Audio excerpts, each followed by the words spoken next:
Let's talk about some unique differences between the influenza virus, the flu, and the COVID-19, which is the coronavirus. What are the differences? What are the similarities? Now let's first talk about the symptoms. With the flu virus, you have more achiness, fatigue, chills, and headaches. Now you're also going to get those symptoms over here too, but not as severe. What's unique about the coronavirus is that you're going to get more shortness of breath and difficulty breathing. Both of these viruses will present with fever, dry cough, respiratory symptoms, and there's no difference between the transmission. It's transmitted the same through sneezing, coughing, and contact. Now, with the flu virus, it comes faster, abruptly, between 1 and 2 days. With the COVID-19, the symptoms are a little more gradual, between 3 to 7 days.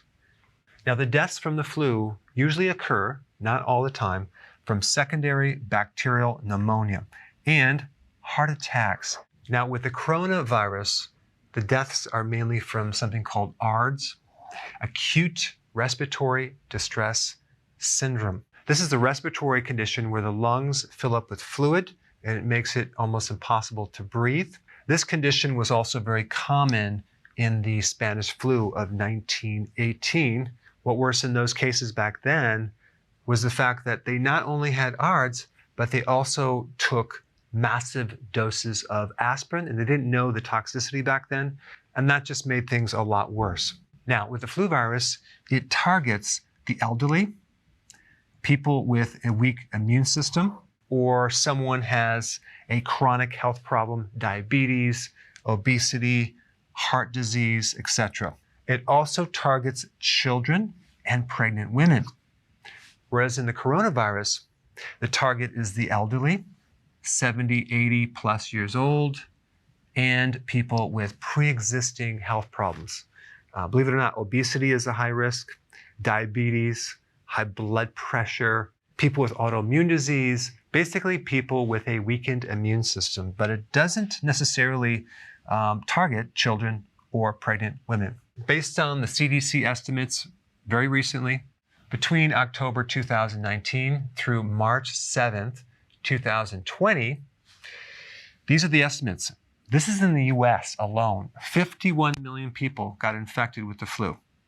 24 million medical visits.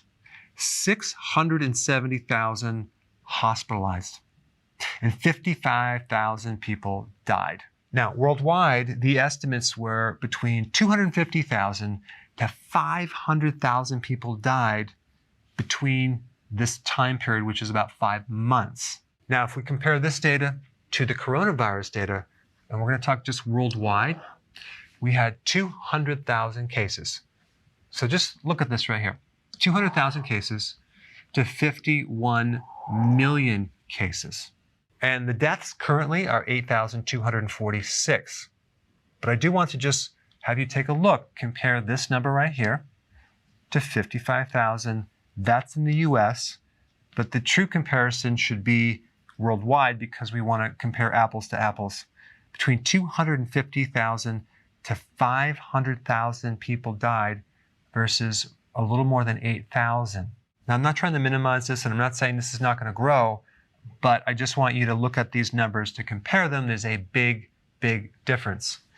Now, 82,000 people recovered from the COVID-19 so far. We have 107,000 which haven't fully recovered yet, but they have a mild condition. And then we have 6,000 that are critical. Here's what I would do if I were you. The fact that it attacks people with a weakened immune system is very good data. There is a lot of elderly people with a strong immune system, and they are not as susceptible. So really the key is strengthening your own defense mechanism, which is your army, so it can defend against the enemy, which is the virus. So it really boils down to creating more health in your body, taking the right nutrients. Check out this video on how to boost your immune system.